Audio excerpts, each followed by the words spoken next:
શ્રાવણમાં લોકો ઉપવાસ અને એકટાણા પણ કરે છે. કોઈ સોમવારનું વ્રત કરે, કોઈ આખો મહિનો ઉપવાસ કરે. તો ભૂખ્યા રહેવા પાછળનું પણ આવું જ કોઈ લોજિક છે? બિલકુલ છે.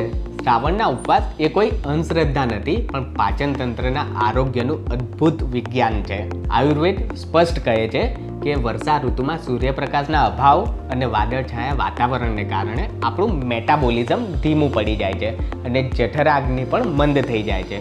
આ સમયે જો કોઈ ભારે કે તળેલો ખોરાક લેવામાં આવે તો પાચન તંત્ર બગડે છે અને રોગ પ્રતિકારક શક્તિ ઘટી જાય છે.